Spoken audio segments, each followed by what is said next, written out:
Okay, well here we are. I think the final video of Aussie's RF 900, and it's all done.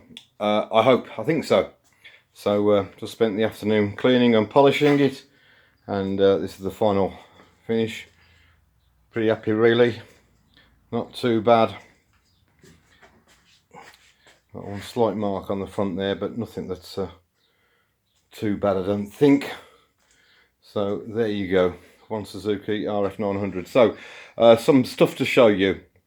I've put paddock bobbins in, so hopefully you've got a paddock stand. If not, I may have one, but you will need one for working on the bike. It's very difficult on just a side stand because there's no centre stand with the bike. So paddock bobbins. So I may have a paddock stand if you haven't got one. Looking at the tyres, yeah, they seem fine to me. I know they're quite old, but they seem to be working okay. 36 psi front and rear. So let's just show you how you check the levels. With the centre, you see the engine oil level there, and you can see it's spot on the top mark. So that's all fine. Okay, brake fluid. The brake fluid reservoir is behind this side panel. It's in there. I don't think you can see it with the camera. You'd actually need a torch. In fact, I'll just run and grab a torch so you can actually see that, I think. It's quite hard to see, but there shouldn't be a problem with that. And if you're looking in there now, hopefully that will be showing up it's not focusing, I don't think. But anyway, that's the reservoir in there. So to get some polish here, I haven't cleaned off. So to get to the the rear brake fluid reservoir, you have to do the following. The first thing is you'll have to remove the seat. So to remove the seat, ignition key is the same key for the fuel tap and the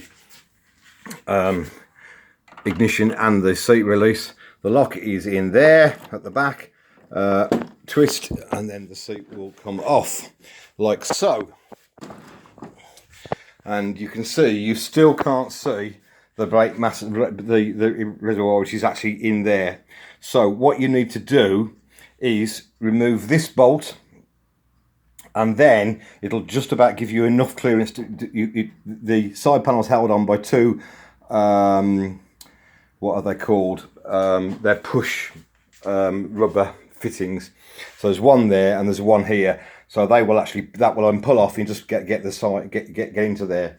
Now, if you need to do any more work on the back of the bike, these two side pieces and the tail piece and the rear light and the number plate comes off as one.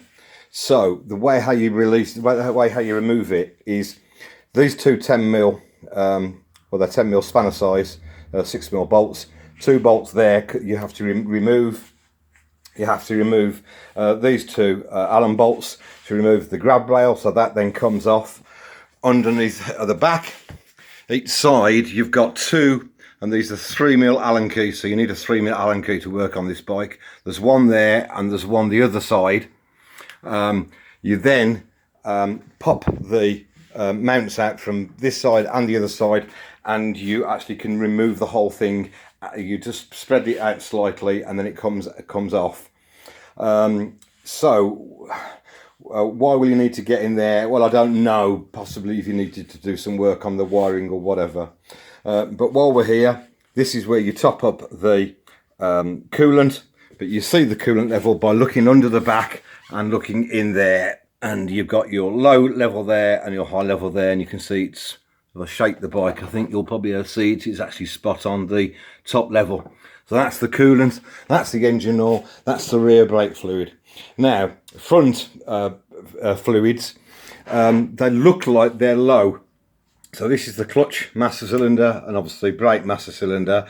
And the reason why they look low is because I've tilted both bars down slightly so you get a better position on that. But you may want to adjust them up slightly to suit yourself.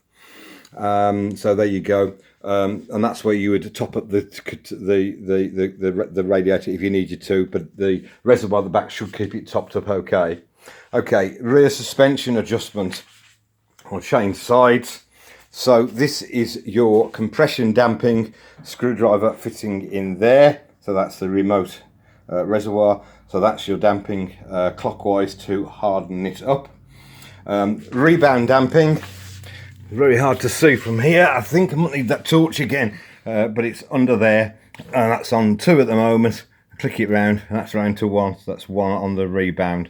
But you'll want to play around with that yourself, I'm sure, to get it how it's sorted. Not sure you can adjust the preload. I think you probably can, but I think you'll find it pretty well spot on. Okay, no compression damping adjustment on the front, but rebound adjustment is on the at the top. I haven't adjusted it at all, and it seems to be absolutely spot on. So there you go. So once again, I'll show you. It was MOT yesterday and went straight through, no issues, as expected. Had an issue when I got to the MOT station. Had a strange squealing noise from the engine. Took me all morning to find out what it was. I completely stripped the clutch down, which was in great condition. Measured the linings on the discs, and they're all absolutely fine. And eventually found out that what it was the clutch push rod. For some reason was squealing, so I cleaned it up well and managed to stop it. So it was a very strange thing. As soon as you put any pressure on the clutch lever, it stopped instantly, but now it seems absolutely fine. I'll just start it up so you can hear it going, if I can do that.